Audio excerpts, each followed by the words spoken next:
সাল্লাল্লাহু আলাইহি ওয়াসাল্লাম বলেন, আজাব আলী আমরিল মুমিন, মুসলমানদের জীবনটা খুব আশ্চর্য একটা জীবন, খুব বিস্ময়কর একটা জীবন। ইন্নাহু আমরহু কুল্লাহু খায়রুন, মুসলমানেরা যত কাজ করে সব কাজের মধ্যে কল্যাণ আছে, বলেন সুবহানাল্লাহ। তাহলে আমরা যত কাজ করি সব কাজের মধ্যে আল্লাহর পক্ষ থেকে কি আছে? ইযা আসাবাতহু সাররাউ, যখন আনন্দের কোনো বিষয় আসে, আনন্দ পাওয়ার মতো কোনো বস্তু যখন মুসলমান পায়, শাকার আল্লাহ, তখন সে কার শুকরিয়া আদায় করে? কথা বলে, কার শুকরিয়া আদায় করে? তো রাসূল বলে, ফাকানা খায়রাল্লাহু, আল্লাহর যে বান্দা আল্লাহর নিয়ামত পাওয়ার পর শুকরিয়া আদায় করে, এই শুকরিয়া আদায় করার কারণে আল্লাহ রাব্বুল আলামিন তার বান্দার জন্য কল্যাণ, ভালো ভালো বস্তুগুলো আরো বাড়িয়ে দেন, বলেন সুবহানাল্লাহ। আমার প্রিয় মুসল্লিয়ানে কেরাম, আমরা যারা মুসলমান, মুসলমানদের সব কাজ ইবাদত। আমরা মনে করি কি শুধু নামাজ পড়া ইবাদত, শুধু রোজা রাখা ইবাদত, শুধু হজ জাকাত আদায় করা ইবাদত। কিন্তু একজন মুসলমান, সব বাদ দিলাম, একজন মুসলমান বাথরুমে প্রবেশ করার সময়ও ইবাদত করে। বাথরুমে প্রবেশ করার সময় কি করে? বের হলেও ইবাদত আছে না নাই?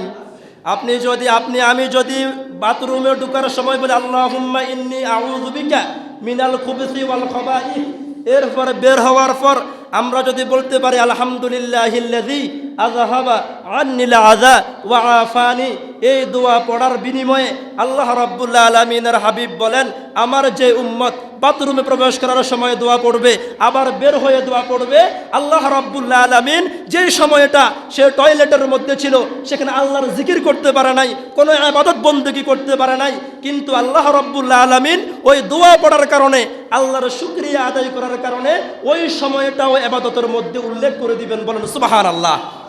খাওয়া খাই আমরা কি আল্লাহর জন্য না নিজের জন্য? কথা কয় না, কার জন্য খাই? নিজের জন্য খাই। তো রাসূল সাল্লাল্লাহু আলাইহি ওয়াসাল্লাম বলে, বিসমিল্লাহ বলে যদি খাওয়া শুরু করা যায়, আর খাওয়ার শেষে যদি বলা যায় আলহামদুলিল্লাহিল্লাযী আত'আমানা ওয়া সাকানা ওয়া জাআলানা মিনাল মুসলিমিন, যে আল্লাহ আমাকে খাওয়ালেন, যে আল্লাহ আমাকে পান করালেন, যে আল্লাহ আমাকে মুসলমান বানালেন, আমি আমার সেই আল্লাহর প্রশংসা করি। এই কথা যদি আল্লাহর কোনো বান্দা বলে, খাওয়া খেয়েছে নিজের জন্য, নিজে সুস্থ থাকার জন্য, রাসূল ঘোষণা দিচ্ছেন ওই যে সে খাওয়া খেয়েছে, এ খাওয়া খেতে যত সময় লেগেছে, এই সময়টা আল্লাহর জিকির করলে যে পরিমাণ সওয়াব, তার আমলনামায় আল্লাহ সেই পরিমাণ সওয়াব দিয়ে দিবেন, বলেন সুবহানাল্লাহ।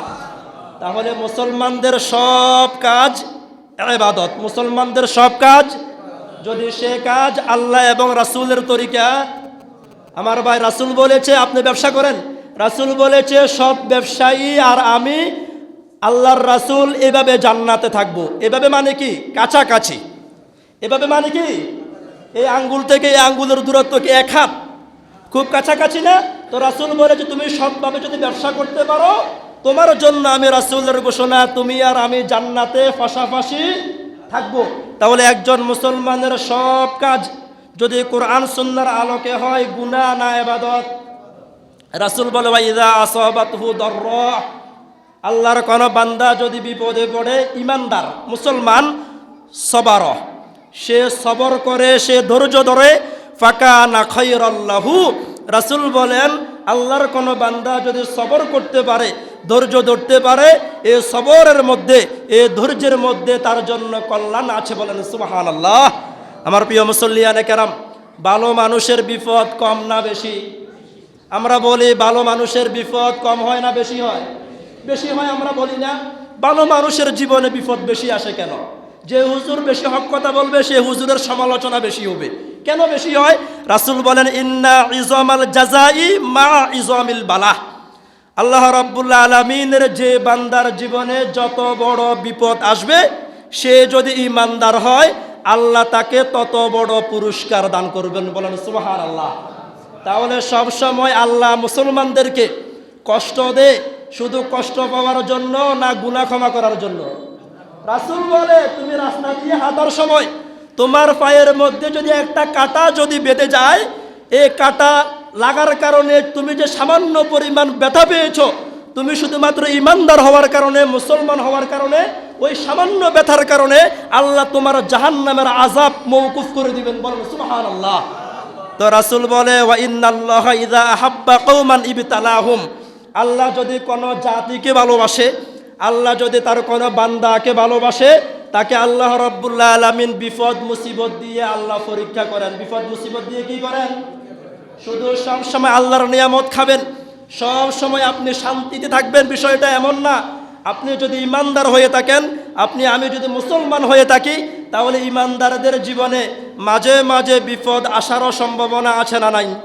তো রাসূল বলেন ফামান রাদিয়া ফালাহুর রিদা, আমি বিপদে পড়ে যদি আল্লাহ রাব্বুল আলামিনের উপর খুশি থাকতে পারি, আল্লাহর সিদ্ধান্তকে যদি মেনে নেওয়ার মতো এমন মন মানসিকতা পয়দা করতে পারি, রাসূল বলেন তার আল্লাহ রাব্বুল আলামিন তার সে বান্দার উপর আল্লাহও খুশি হয়ে যায়। বলেন সুবহানাল্লাহ। তাহলে বিপদে পড়ে আমরা বেহুশের মতো হয়ে যাব না আল্লাহর উপর সবর করব? আর সবর করব কিভাবে ভাই? আল্লাহ রাব্বুল আলামিন আমাদেরকে শিক্ষা দিলেন, ইয়া আইয়ুহাল্লাযীনা আমানুস্তাঈনু বিস-সাবরি ওয়াস-সালাহ। সবর করার সবচেয়ে বড় মাধ্যম আল্লাহ রাব্বুল আলামিন বিপদ মুসিবত কাটিয়ে দিবেন। আল্লাহর কোনো বান্দা বিপদে পড়ে মানুষের কাছে বলার আগে যদি 2 রাকাত সালাত আদায় করে আল্লাহর কাছে সাহায্য চাইতে পারে, আল্লাহ রাব্বুল আলামিন সে বিপদ মুসিবত কি করে দিবেন? আল্লাহর পক্ষে কি সম্ভব নয়? কথা বলেন। আমার প্রিয় দিনী ভাইরা, আল্লাহ রাব্বুল আলামিনের হাবিব বলেন ফামান সাখিতা ফালাহুস সাখাত। আল্লাহর যে বান্দা সব সময় ভালো, স্কুল কলেজে পড়ে, সে ছেলে ইসলামী আন্দোলন করার কারণে তার ফাঁসি হয়, সে বিজয় চিহ্ন দেখিয়ে আদালত থেকে বের হয়, আর আমার মতো জুব্বা পরাকে একটা থাপ্পড় দিয়েছে, হাউমাউ করে কান্না করে, তাহলে বোঝা যায় সবরের ঘাটতি আছে না নাই? তো রাসূল বলে কেউ যদি বিপদে পড়ে মুসিবতে পড়ে দুর্বলতা মানুষের সামনে প্রকাশ করে, আল্লাহর উপর তাওয়াক্কুল করে না, সবর করে না, তার উপর সে যতই লম্বা জুব্বাওয়ালা হোক না কেন, লম্বা টুপিওয়ালা, লম্বা দাড়িওয়ালা, তার উপর আল্লাহ অসন্তুষ্ট হয়ে যায়। বলেন নাউযুবিল্লাহ। আল্লাহ রাব্বুল আলামিনের হাবিব বলে ইযা আরাদাল্লাহু বিআবদিহিল খায়র, আল্লাহ রাব্বুল আলামিনের কোন বান্দার উপর যদি আল্লাহ রাব্বুল আলামিন খুশি হন, আল্লাহ রাব্বুল আলামিন যদি রাজি হন, আজ্জালা লাহুল উকুবাতা ফিদ দুনিয়া, তাকে আল্লাহ রাব্বুল আলামিন আখিরাতে শাস্তি দিবেন না, মাঝে মাঝে দুনিয়াতে সাময়িক সমস্যার মধ্যে দিয়ে আল্লাহ রাব্বুল আলামিন তার দুনিয়ার গুনাহ আল্লাহ দুনিয়াতে ক্ষমা করে দিবেন। বলেন সুবহানাল্লাহ। সে গুনাহটা যদি অন্যের হক না হয়। আচ্ছা ভাই, আমাদের সবাইকে যদি আল্লাহ মাফ করে দেয়, আল্লাহকে প্রশ্ন করার মতো এমন কেউ কি আছে? কোন নবীও কি প্রশ্ন করতে পারবে?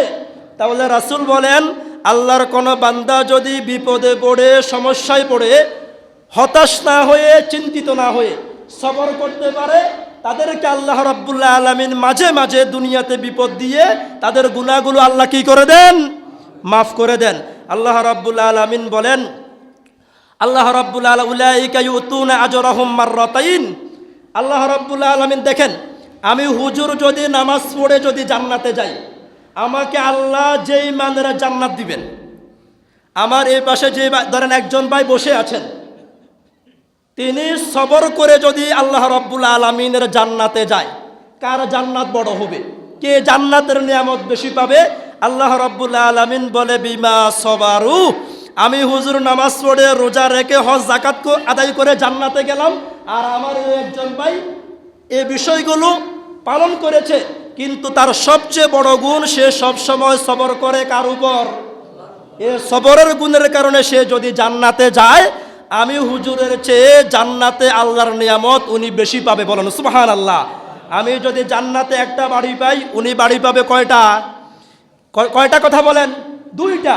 আল্লাহ রাব্বুল আলামিন বলেছেন মাররাতাইন, দ্বিগুণ পাবে। বিমা সবারু, 1 নাম্বার যারা সবর করে, ওয়ায়াদরাউনা বিল হাসানাতিস সাইয়্যাহ, যারা একজন আপনাকে গালি দিয়েছে, আপনি যদি গালি না দিয়ে উচিত কথার মাধ্যমে, হিকমার সহিত সুন্দর ভাষার মাধ্যমে তার প্রতিবাদ করতে পারেন, মুখ খারাপ না করে যদি তার প্রতিবাদ করতে পারেন, আপনার জন্য জান্নাতে নিয়ামত আমার মতো 1 গুণ না 2 গুণ? 2 গুণ। 3 নাম্বার হচ্ছে ওয়া মিম্মা রাযাকনাহুম ইউনফিকুন, আল্লাহ রাব্বুল আলামিনের দেওয়া সম্পদ যদি আমরা আল্লাহ রাব্বুল আলামিনের রাস্তায় খরচ করতে পারি, আল্লাহ রাব্বুল আলামিন আমাদেরকে গুণ জান্নাত আল্লাহ রাব্বুল আলামিন, অথবা কোন তাফসীরকারকগণ বলেন জান্নাত আছে কয়টা, জান্নাতের দরজা কয়টা, কথা বলেন 8টা দরজা।